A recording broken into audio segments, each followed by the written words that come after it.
Olá, sejam todos bem-vindos ao Geladeira Podcast. Meu nome é Ariela Dutra, eu sou nutricionista e host desse podcast. E você deve estar percebendo que hoje o podcast tá diferente. Tá diferente porque, primeiro cenário, estou aqui em casa e hoje eu vou gravar aqui de casa.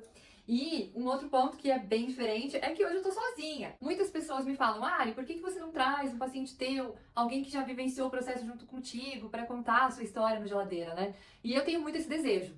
Mas eu sinto que muitos dos meus pacientes que passaram por grandes revoluções na sua vida ainda não se sentem prontos a expor a sua história pela própria voz.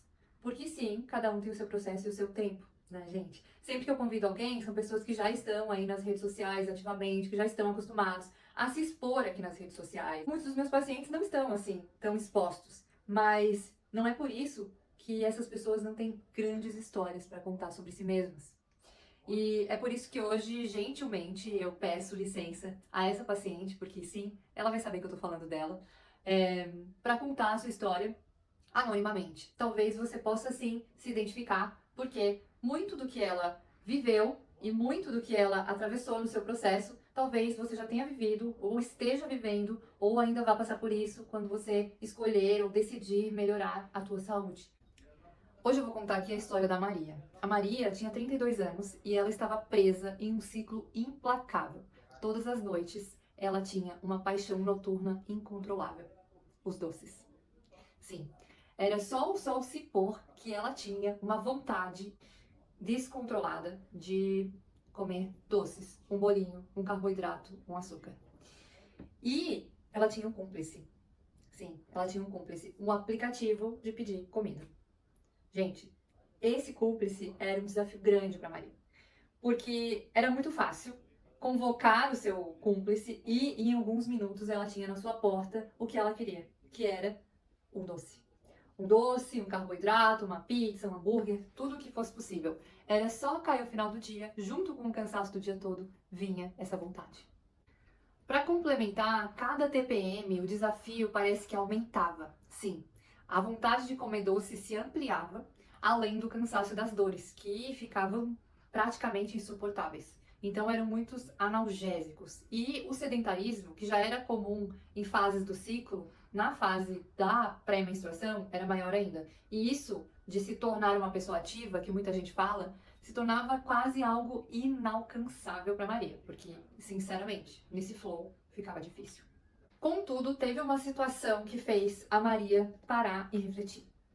Teve um dia em que ela tinha tomado tantos medicamentos para conseguir se livrar das dores do ciclo menstrual que ela passou por maus bocados, uma dor de estômago muito grave, uma sensação de náusea e desconforto total.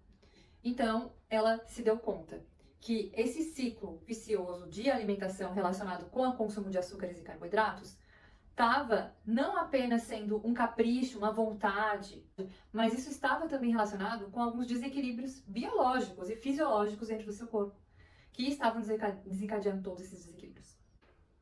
Foi então que a Maria resolveu mudar os seus hábitos.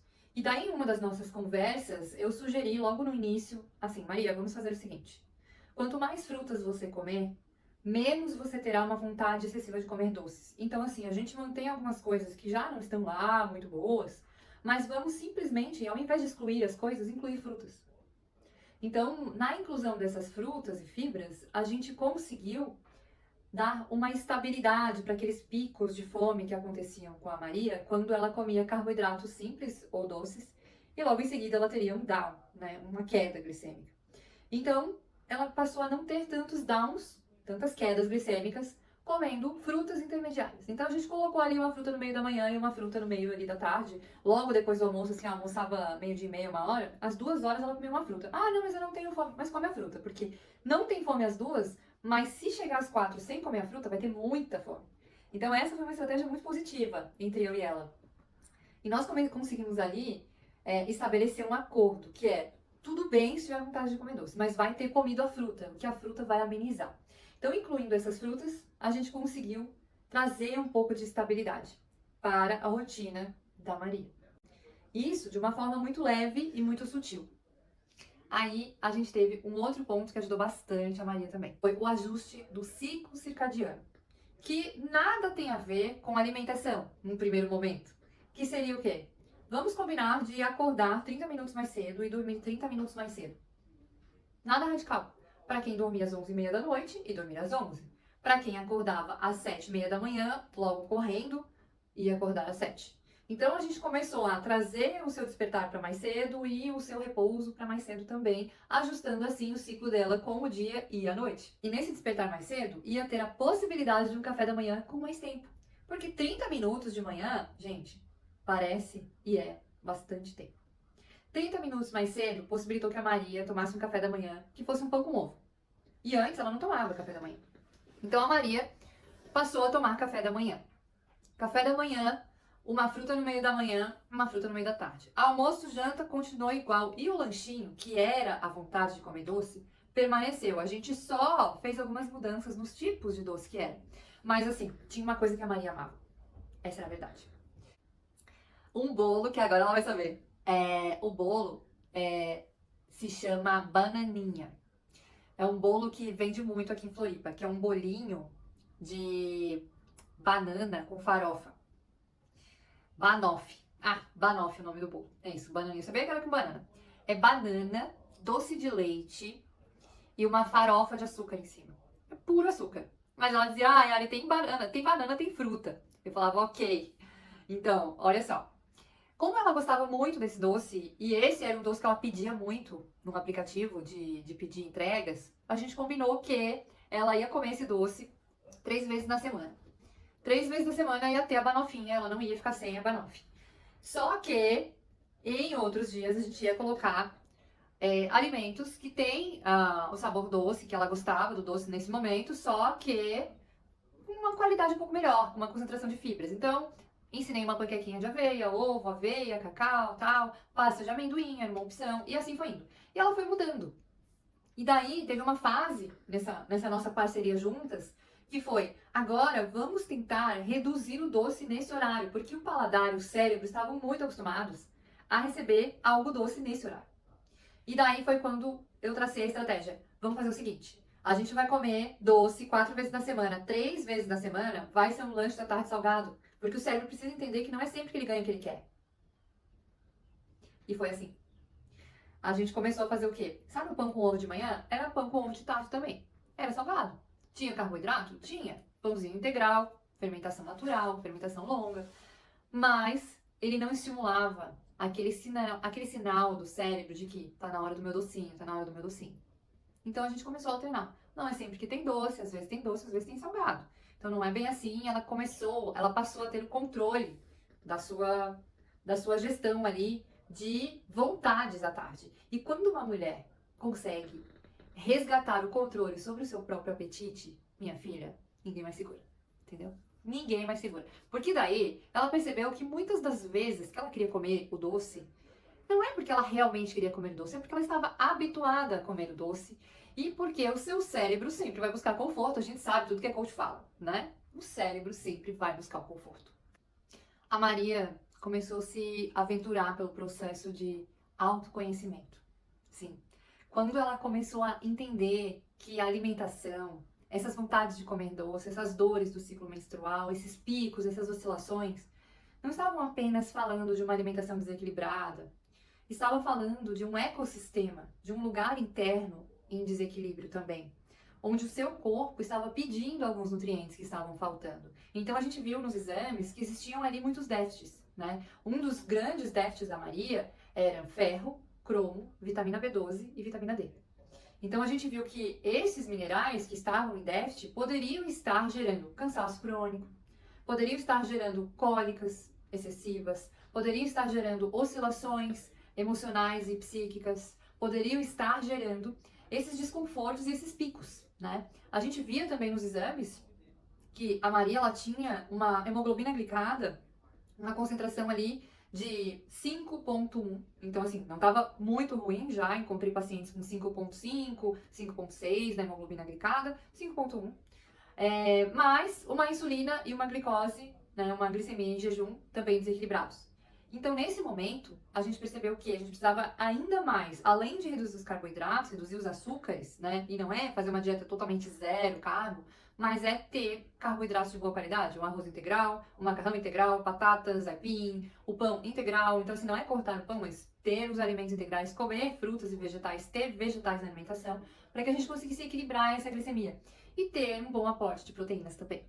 Foi aí que a gente colocou um ajuste maior, né, uma concentração maior de proteínas, não apenas a fruta ali nos lanches intermediários. E a Maria conseguiu perceber que o corpo dela precisava de um aporte melhor de proteína para ter essa disposição para se exercitar. Então a gente conseguiu sanar os déficits desses nutrientes que estavam em falta no seu sangue. Ela conseguiu, com a reposição, ter mais disposição, né, reduzir e amenizar os desconfortos ali do ciclo menstrual. E o melhor, ela se sentiu pronta para iniciar uma atividade física. E isso é sempre um desafio para qualquer pessoa.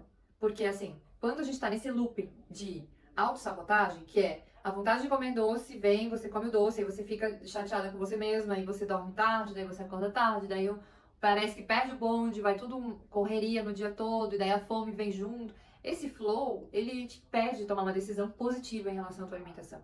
E quando ela decidiu que ela iria tomar uma micro decisão, uma decisão ridícula, eu sempre digo, é uma decisão ridícula, não é? Botar uma fruta no meio da tarde e uma fruta no meio da manhã? É uma decisão simples, que todo mundo sabe. Mas essa é a primeira micro decisão de muitas decisões que depois a Maria tomou. E essas outras decisões foram levando, impulsionando ela a ter mais resultados, né? Eu não comentei aqui com vocês desde o início, mas o resultado dela na primeira parte do tratamento, que foi 60 dias de tratamento, a gente teve ali uma perda de mais de 10 quilos no peso da balança total, né? Então foram 10 quilos e 100 gramas, especificamente.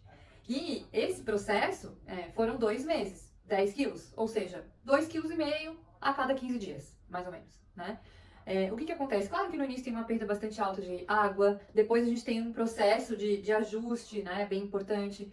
A Maria, ela tava com sobrepeso, quase chegando na obesidade grau 1, não tava com obesidade grave, mas ela tinha, assim, uma circunferência abdominal que apontava para um risco cardiovascular, um acúmulo visceral e glúteo femoral, então a perna e o quadril, com bastante gordura, bastante celulite, e a Maria conseguiu melhorar sua composição corporal, né? E só nesses primeiros 60 dias a gente já teve um resultado excelente. Por quê? A Maria conseguiu olhar para as pequenas vitórias do dia. E isso são pequenas viradas de chave, pequenas descobertas, dia após dia. Às vezes a gente pensa assim, no caso dela foi assim, esse é o segredo para ele. Não tem um segredo, não tem uma fórmula. Essa foi a história da Maria. Mas com certeza, em muitos momentos, o raciocínio que a Maria usou e que eu e ela construímos juntas, pode fazer sentido para você também. Consumo de frutas. Claro, teve o ajuste da hidratação. Começamos a consumir a hidratação adequada. Se eu não me engano, vou olhar ali depois nos números, vou colocar aqui na descrição do episódio pra vocês. A Maria, ela começou o tratamento com mais de 90 quilos, tá? 92 ou 94, agora não lembro. Mas ela teve uma perda, né, de 10,1 kg, então ela foi pra 82, alguma coisa assim, em 60 dias. E a gente teve um ajuste muito significativo também no perfil dos exames dela. Então, o perfil de ferro melhorou bastante, a B12. Então, o estado psíquico melhorou muito, o que facilita com que ela consiga ter bons resultados na composição corporal. Porque não adianta, gente, a mente da gente determina o corpo, muito do que o nosso corpo, do resultado do nosso corpo. Então, assim, quando a gente muda o ecossistema, a química do corpo, que é sanando os déficits nutricionais, a gente possibilita o nosso cérebro de tomar boas decisões.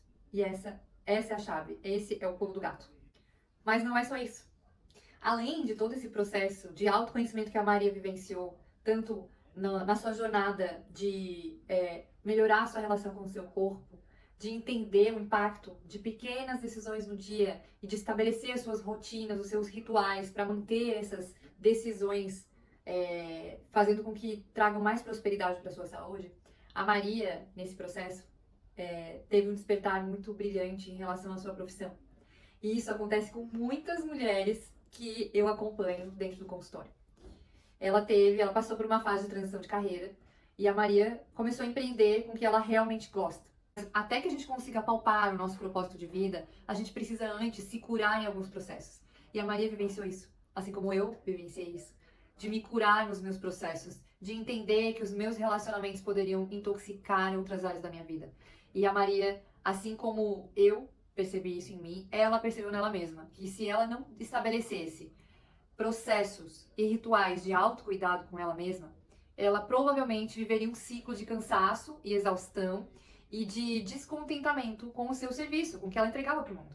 Simplesmente ela decidiu que ela iria empreender no que ela realmente acredita. E hoje ela tem mais tempo para a família, hoje ela tem uma relação mais próspera com o seu trabalho, com o que ela entrega.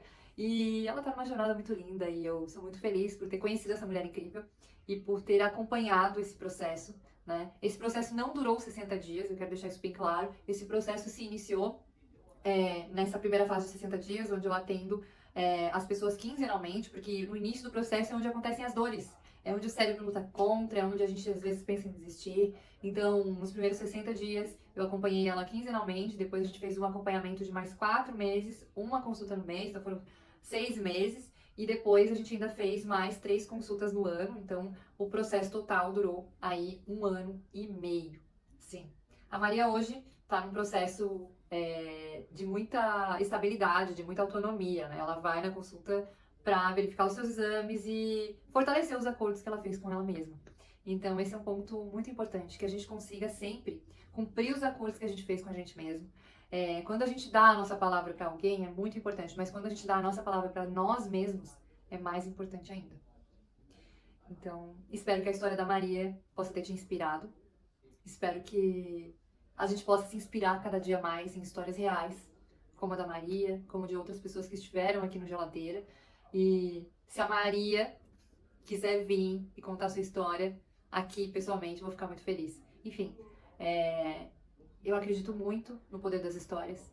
Talvez porque eu venha de um clã de mulheres que contam as histórias das mulheres que vieram antes delas.